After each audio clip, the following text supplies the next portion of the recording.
तर्क वितर्क लोग लगाते हैं कि ये अच्छा है या वो अच्छा है, लेकिन एक बात यहाँ पे कोई बात नहीं कर रहा। हालांकि मैं कुछ लोगों के कमेंट्स आए ज़रूर थे, इसलिए ये बात करना शायद ज़रूरी है। सच है ये बात। दोनों के ट्रेलर आए, हमने दोनों ट्रेलर की कंपैरिजन वाला भी वीडियो बनाया, आप जाके देख सकते हो।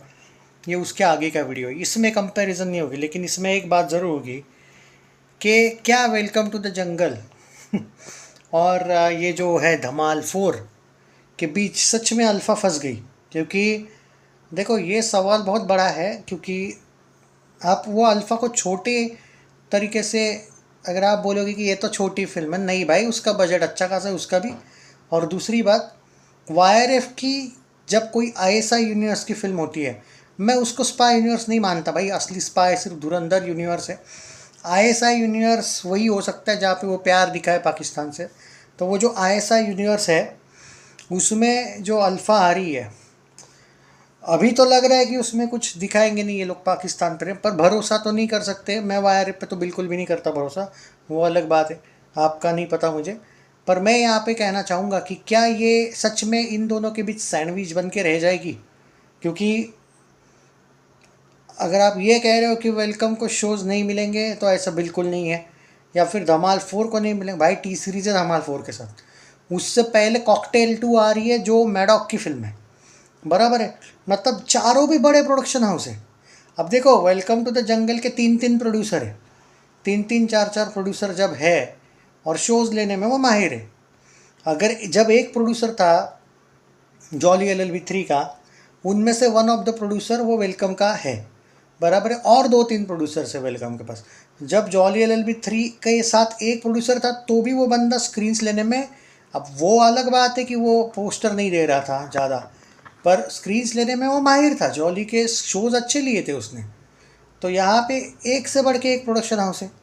एक है मैडॉक, एक है के pop good films with star Studios वगैरह जो भी है, वो पकड़ के चलिए 2-3 प्रोड्यूसर से ये। एक है तुम्हारा वाईआरएफ, और उसके बाद है धमाल 4, क्या टी सीरीज़। तो क्योंकि देखो, ऐसे में एक बात तो तय है कि कोई ना कोई तो फिल्म के बुरे हाल तो होने वाले। ये मत बोलो चारों, एक तो देखो ये तो नहीं होगा, मैं पहले ही बोल रहा हूँ, चारों डिज़ास्टर जाएगी ये नहीं होगा, या चारों हिट जाएगी ये भी नहीं होगा। ये मैं गारंटी बोलता हूँ, कोई ना कोई तो फंसने वाला है, इसमें कोई शक नहीं है। अब इसमें आप ये कह सकते हो कि वेलकम का बजट है ज़्यादा, ऑब्वियसली वो नहीं टाल रहा मैं कि बजट ज़्यादा है। बट जब अगर आपका, चलो एक सेकंड के लिए मान लो कि है बजट ज़्यादा, पर रिव्यूज़ अगर अच्छे आ गए उसको, तो थिएटर ओनर्स अल्फ़ा के लिए वेलकम को क्यों उतारेंगे? क्योंकि उसमें तो भाई सीधी सी बात है, 30-40 लोग हैं उस फिल्म में, और अगर अच्छा गुड स्टार्ट मिलता है तो भाई ऑडियंस बढ़ती जाती है ऑटोमेटिकली। एक बात मैं आपको आज भी दावे के साथ लिख के दे सकता हूँ कि एक भी फिल्म पोस्टपोन नहीं होगी, कोई भी शिफ्ट नहीं होने वाली। सब, एक 19 को ही आएगी, एक 26 को ही आएगी, एक 3 को ही आएगी, एक 10 को ही आएगी। तो क्या ऐसे में अल्फ़ा जो 3 को आई, क्या उसने 10 को ही रहना था या फिर आगे निकल लेना था? क्योंकि अल्फ़ा की 2-3 बार वैसे भी रिलीज डेट चेंज हुए हैं, और इनको 15 दिन के लिए रहने देना था गैप। वेलकम का और धमाल का आपस में गैप था, वैसे भी वो तो सेट कर चुके थे आपस में मामला। पर अल्फ़ा अचानक 10 से 3 पे गई, मतलब अल्फ़ा वालों को तो अपने आप पे फुल कॉन्फिडेंस है। और मैंने पहले ही बोला, अल्फ़ा का तो मैंने आपको एनालिसिस भी करके दिया है कि किस लेवल पे पैसा पहुंच चुका है। अल्फ़ा बहुत तगड़ा पैसा पहुंच चुका है मार्केट में, तो वो तो मैंने ऑलरेडी इनको एक्सपोज किया, तो मैं वापस वो नहीं कहूँगा बात। हमने कल और परसों उनको एक्सपोज किया, इनफैक्ट आज भी कोई एक वीडियो में मैंने अल्फ़ा का जो पैसा कहाँ कहाँ पहुँचा है उसकी भी बात हुई है हमारी।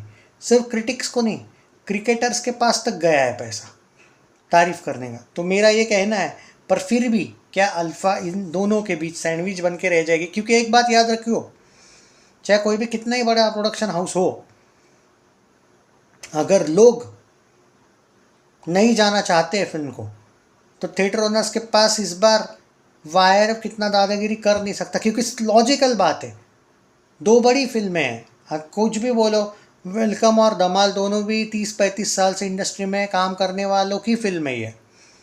उनको छोटा मत समझो। और एक बात, आज पिंक विला ने बहुत सी चीज़ें क्लियर कर दी। जो पिंक विला बार बार YRF की साइड लेता है, उन्होंने एक प्रिडिक्शन दिया है कि 22 से 25, 25 से 30 करोड़ तक का वेलकम को उन्होंने ओपनिंग बोला है। उन्होंने जून का अपडेट दिया है, जुलाई का नहीं दिया है। अल्फा तक का दिया है, धमाल का नहीं दिया अभी तक, क्योंकि धमाल का उस टाइम पे ट्रेलर आना बाकी था, सुबह की न्यूज़ है। और अल्फा को उन्होंने 3 से 5 ओपनिंग बोली है, 3 से 5 करोड़ के ओपनिंग।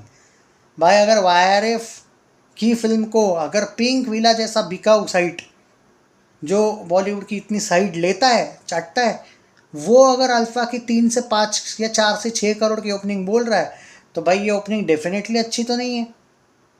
कम से कम YRF को तो सूट नहीं होती। अब वो नहीं पता कि ट्रेड 4 करोड़ बोल रहा होगा और YRF दिखा देगा भाई 14 करोड़ हुआ। भरोसा नहीं है, मैडॉक फिल्म्स का भी भरोसा नहीं होता है और YRF, इन दोनों का कोई भरोसा नहीं। करण जोहर का भी नहीं होता है, पर अब करण की नहीं आ रही फिल्म, तो डाउट तो है कि फंस रही है, बहुत बुरी फंस रही। क्योंकि जो प्रेडिक्शन वीडियोस आए, उन्होंने कॉकटेल का भी दिया था ना कुछ, कॉकटेल का अंडर 10 ही दिया है शायद ना उनका, मुझे याद नहीं यार। कॉकटेल का पिंक विला ने आज प्रेडिक्शन दिया था यार, मुझे कॉकटेल का नहीं याद है। मैं दे देता हूँ, एक सेकंड यार, टॉपिक निकला ही है तो पूरा ही दे देता हूँ ना। ठीक है, दे देता हूँ। पिंक विला का ऑफिशियल पेज पे जाना पड़ेगा। नहीं, ये इस टॉपिक पे मैं एक्चुअली प्रिपेयर नहीं था। कम से कम पिंक विला को लेके मुझे अब ये बातों बातों में ही भाई अचानक मुझे पिंक विला की याद आई, तो इसलिए मैं यहाँ पे ये कर रहा हूँ। हाँ तो सुनिएगा अब जो मैं कह रहा हूँ ये।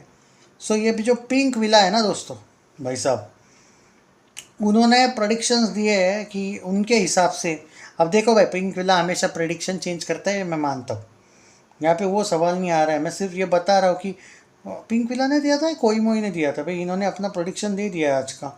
हाँ, पिंक विला प्रेडिक्स आ गया, देखो सुनो। उनका कहना है 3 फिल्मों का दिया है, कॉकटेल 2 का दिया है उन्होंने, कम से कम 7 करोड़ मारेगी, एवरेज टाइप का opening 8.5 crore, list opening 7 crore बोला है कॉकटेल, और ज़्यादा से ज़्यादा सिर्फ 11 करोड़ बोला है। अब शाहिद कपूर इतना ही है भाई। वेलकम टू द जंगल कम से कम 20 करोड़ बोला है, मीडियम 22 करोड़ बोला है, 26 करोड़ ज़्यादा से ज़्यादा बोला है। यार 26 से ज़्यादा होना चाहिए, आप बजट के हिसाब से बोल रहा हूँ। अल्फ़ा 3 करोड़ मिनिमम बोला है, 4.5 करोड़ मीडियम बोला, और 6 करोड़ ज़्यादा से ज़्यादा, देख लो 3 से 6 करोड़।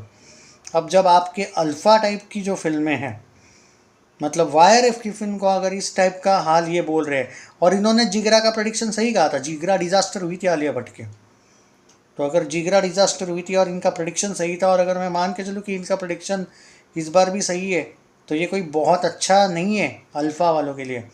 मैं अभी भी मानता हूँ कि सम हाउ फंसी है यार अल्फ़ा। आपको क्या लगता है, जो लोग अल्फ़ा सपोर्टर्स हैं, देखो भाई तुम लोगों के अल्फ़ा को मैं कुछ नहीं बोल रहा, मैं YRF को बोलूँगा, बोलता रहूँगा, उनको पाकिस्तान प्यार है।